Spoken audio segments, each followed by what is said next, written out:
My name is Brittany Coulon, And I'm Christian Coulon. and we're the parents of three beautiful children, Connor, Cole, and our only daughter, Bailey Coulon. And we're both here today to share one of the most traumatic stories of our lives in the hope that we help other families avoid the situation that we found ourselves in. On July 6, 2019, my three kids and my wife, we all went fishing together. And after we came in from our fishing trip, I decided to cook something for dinner, and my wife and kids decided to go to the pool because we had some daylight left. So I took them to the pool and we started playing our favorite game, Sharks and Minnows.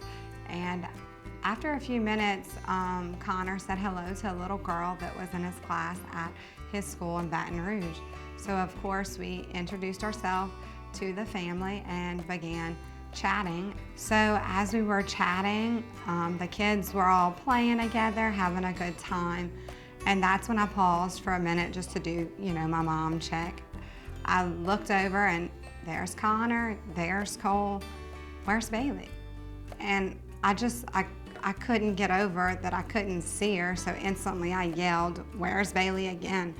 And at that moment, Lauren Aiklin stood up and I stood up in the water because I was in the pool, and for some reason went straight diagonal across the pool straight to her. And that's when I found her body on the bottom of the pool. I immediately went into mom mode and pulled her out. Unresponsive, blue, and her beautiful hair just dangling down. All I can think about was Christian being upstairs cooking dinner and I'm by myself. Like, how can this happen? What do I do? But I just quickly snapped out of it and ran to the nearby table and laid her down. I guess what you see on TV, I'm not CPR trained, so I just started pushing on her belly, chest area, and bubbles were coming out, white water. At that moment, I thought, I'm killing my daughter, It's a vision that I never want to see anyone go through or myself again, but it comes up from time to time. So I just started doing that, and I asked Matt Aiklin, do you know CPR? He said he did not, but he kind of did mouth to mouth. Lauren Aiklin called 911 immediately, and I just kept thinking, where's Christian? Where's my husband? I need him. He must have heard my screams because he luckily left the door to the camp open, which he never does.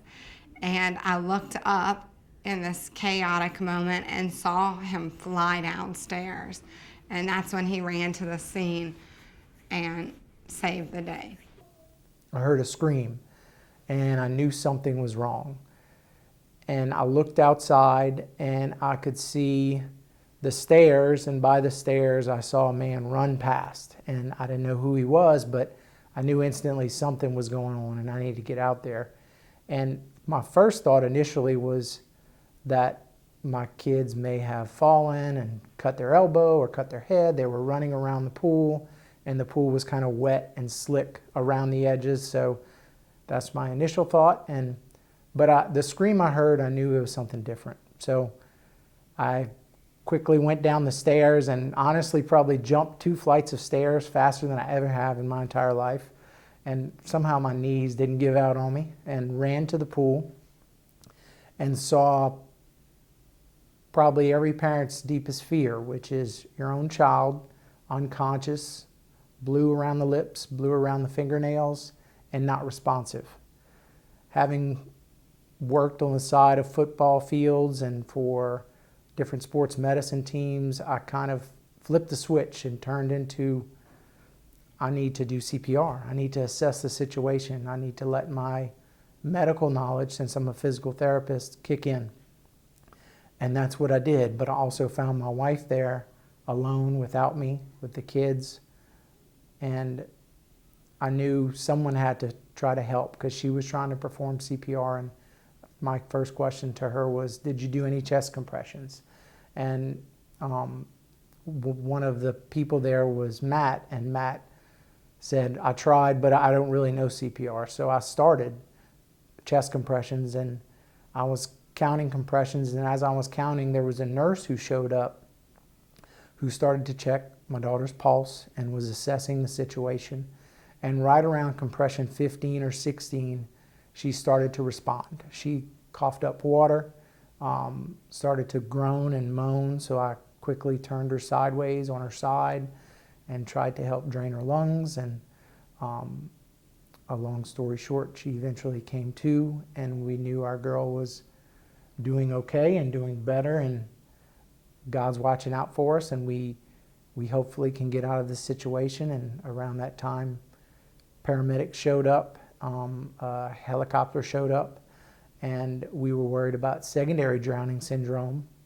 Since we were nearly 2 hours away from a hospital, we wanted to make sure she had the best care possible.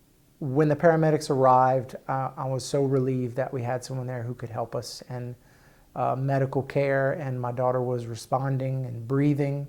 I still didn't know the extent of her injuries or if secondary drowning would or wouldn't occur. So we were airlifted to a hospital in New Orleans, and it could only fit one parent, so I decided to take the ride.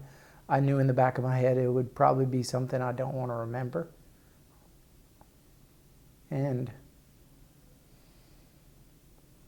so we took off, and we're flying over Cocodrie, Chauvin area, an area I've fished my whole life.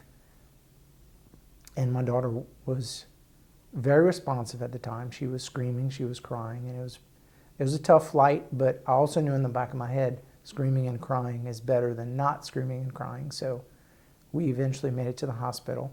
You know, I had no one other than my mom, who was out of town in a different state, to call, and my sister, who was actually on a boat at that time and not answering the call.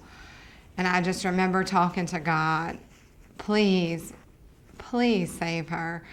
Why not me? You know, like all of these emotions on this hour-and-a-half drive. And all the tests were clear, and we had no residual effect. So the next day, when we were about to leave the ICU room to go home as a family of 5, I wanted to do something right away. And so we watched a CPR video and trained myself. They brought in a baby doll and step by step showed me how to do it. Finding our daughter quickly was a key to that. And she just knew exactly where to go. Without even thinking about it, she just ran right to the spot where Bailey was underwater. What we found out once the situation was cleared was that the reason she fell under the water wasn't because we weren't prepared. It was because she had floaties, arm floaties, and she took them off. And that's what allowed her to slip into the water and unintentionally drown. I believe she thought she could swim. I think that was part of it.